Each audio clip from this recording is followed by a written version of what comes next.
Assalamualaikum and good day to each and everyone. Hi, I'm Hola Paramato Pagayawan, and continuing the report of Miss Imam about Georgian period, I am going to introduce one of the notable poet and writer during the period. We have William Henry Davies. William Henry Davies was born on 3rd of July 1871 at Pilgwenley, Newport, Monmouth. He is the son of Mary Ann and Francis Bose Davis. They were iron molder. Subsequently, his father died when he was 3 years old, and after his mother's subsequent remarriage, Davis was raised by his grandparents. He attended school until age 14. At the age 22, he spent the following 6 years train hopping across the United States and Canada, supporting himself through casual labor and panhandling. So we have here an image of panhandling, and also this one which you ask for something in exchange of, wherein you are willing to give something or sacrifice something in exchange of money.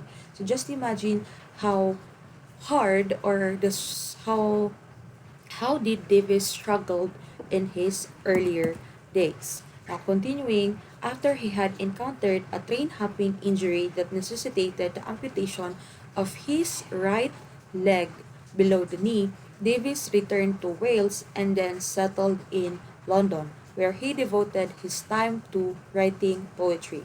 In his poem, they're grounded in realism. Davis often engaged themes of hardship, the natural world, and city life. Maybe because he first-handed experienced the struggles, the hardships, and then he was also able to compare the beauty or the natural world of Wales compared to the busy city life during his train hopping across United States and Canada. Now, one of the notable works of Davis, in fact, from my research, it says the most famous of Davis' work, we have the poem Leisure. So, Leisure is a satirical poem on a modern man. In the poem, Davis tells us about the hectic routines of our daily life. He says that we have no time to stand and stare at beauty of nature. Now let us start to analyze the poem stanza by stanza. Leisure. What is this life if full of care? We have no time to stand and stare. In first two lines, poet asks a question about life that looks quote unquote full of care, though we have no time to see beauty of nature. Through this phrase, the poet refers to a person whose life is busy mostly with necessities meant only for the body. Hence, they don't have enough time to work on their mind. So, since people are too busy working and providing for what their body needs, they tend to forget to work on their mind, to find connection and improve on their souls. The poet says that they are so busy that they don't even have the time to simply stand and stare at the simple things of nature. Second stanza, no time to stand beneath the boughs and stare as long as sheep and cows. The poet further explained his point of view that even we have no time to stand under the beautiful and green branches of trees. He wants us to realize how these trees are beautiful, but we spare no moments to look at their beauty. The poet also used simile, quote unquote, as long as sheep and cows, to make a comparison that says the animals like cows and sheep are better than us human beings because unlike them, we humans don't have time to enjoy beauty of the green trees. In the third stanza, no time to see when woods we pass where squirrels hide their nuts in grass. The poet says that when we pass through tall trees, we do not spare some moments to stop and look at their beauty. These dark and tall trees not only provide beautiful scenery, but it also where squirrels or other small animals play and hide their food in the grass for the winter season, which again we fail to see because we are busy. In this stanza, the poet wants us to realize that we are always in hurry, always in quick pace, that we miss to enjoy the scenes of natural beauty. Fourth stanza, no time to see in broad daylight, streams full of stars like skies at night. Davis depicts beautiful imagery, quote unquote, in broad daylight, streams full of stars like skies at night, meaning that during the daytime, when rays of the sun falls upon the water of streams and river, their reflection looks like stars in the sky during night time. But again, our busy routines are hurdle to enjoy such beautiful scenes and miss them. Fifth stanza, no time to turn at beauty's glance and watch her feet how they can dance. The poet personifies beauty as a beautiful young girl dancing. He again wants us to realize that busy routines of human beings deprive them to see beauty of nature. When beauty is dancing, we cannot see her feet graciously moving because of busy life. In sixth stanza, no time to wait till her mouth can sorry, no time to wait till her mouth can enrich that smile her eyes began. As I have said, that people have no time to turn to a beautiful girl and watch how her feet graciously move while she dances. Along with that, we one doesn't wait till her mouth can enrich that smile her eyes began.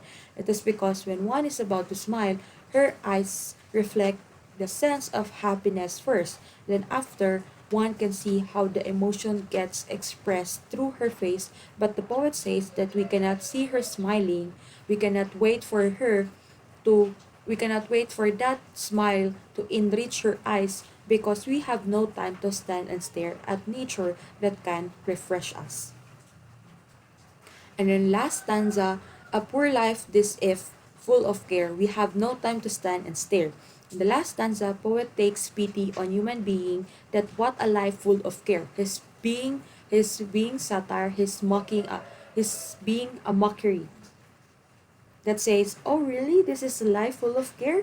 He says that if we have no time to enjoy nature, we are living a poor life.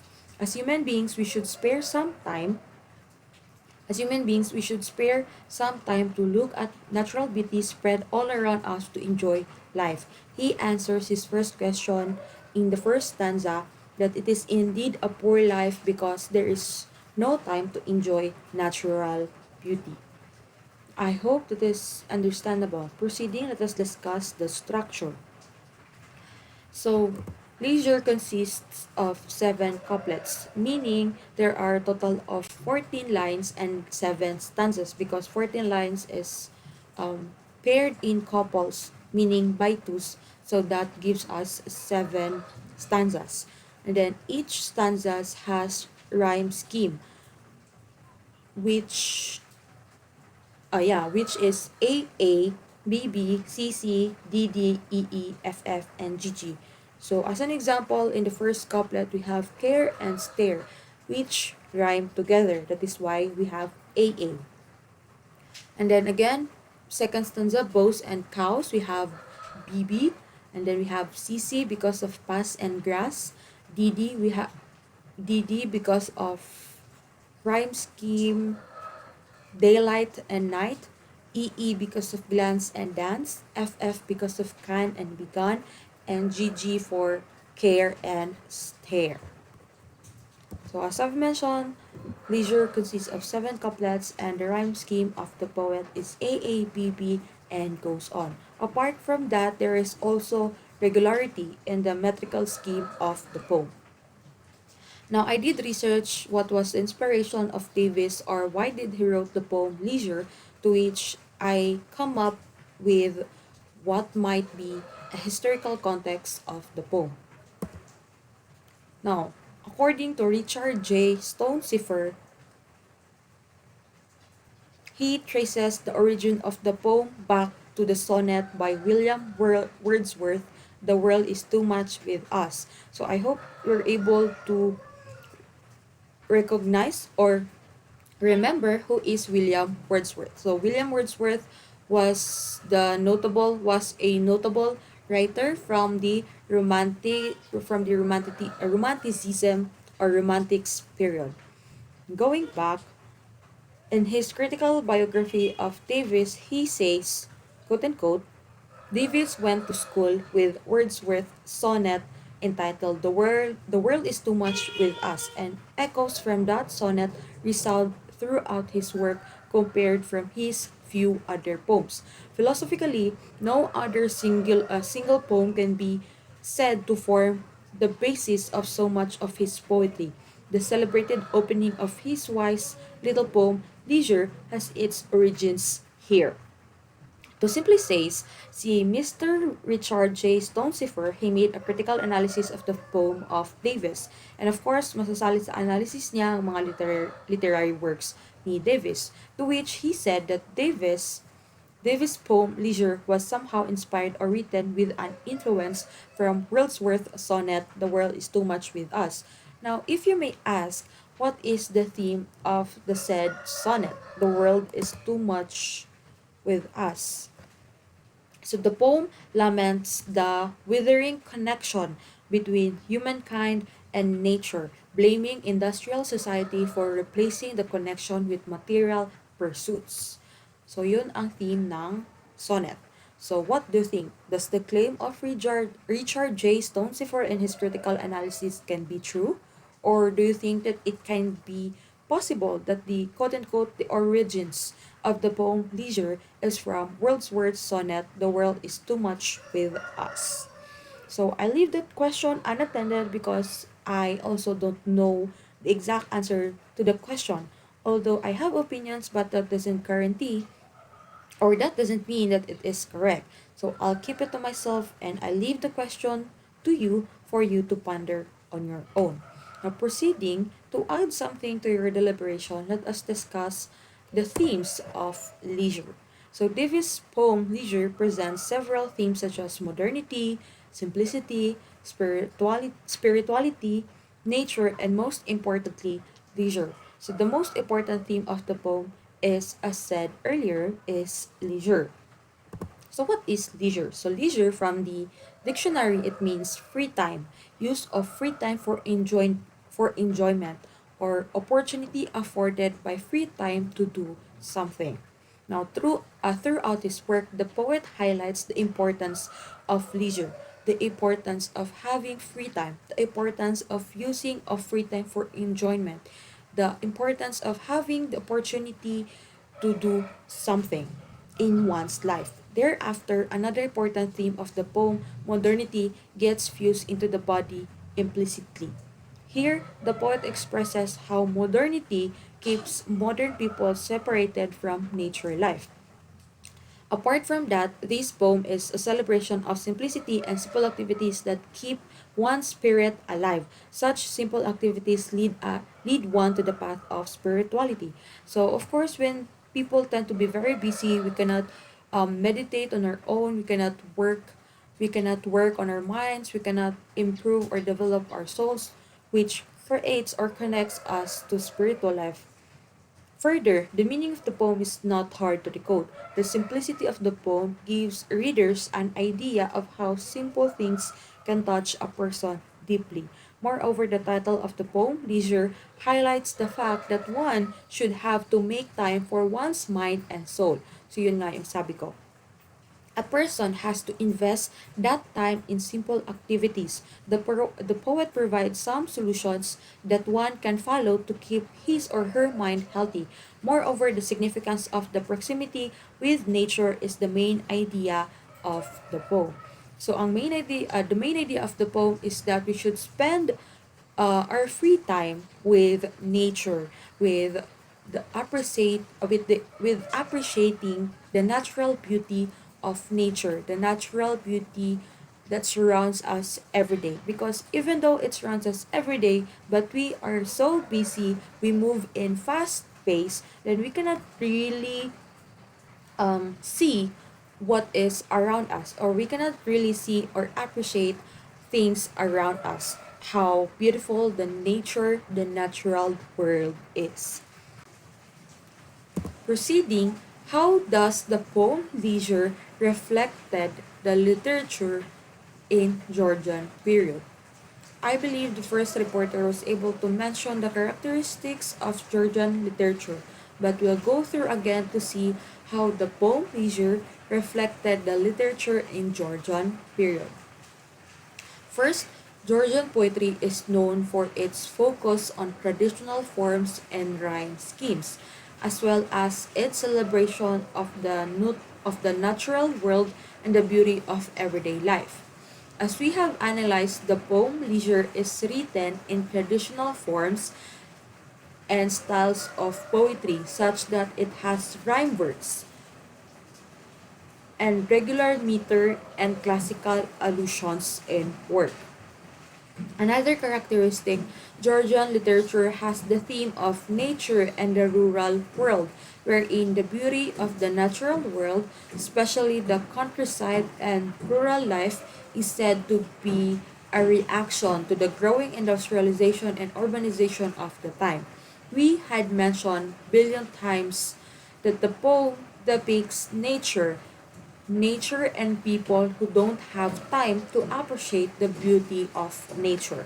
People are busy in sorting out their worries that they stay in their houses or go to work but don't spare time for nature, which again shows the theme nature and beauty of natural world as well as the fast-paced uh, the fast-paced world we live in due to advancement and further industrialization of the world we live in.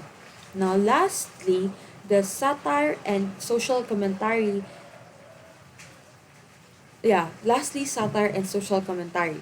Well, Georgian literature often included social commentary and satire, reflecting the changing values and moral attitudes of the time. I have mentioned a while ago that the poem Leisure is a satire about a modern man.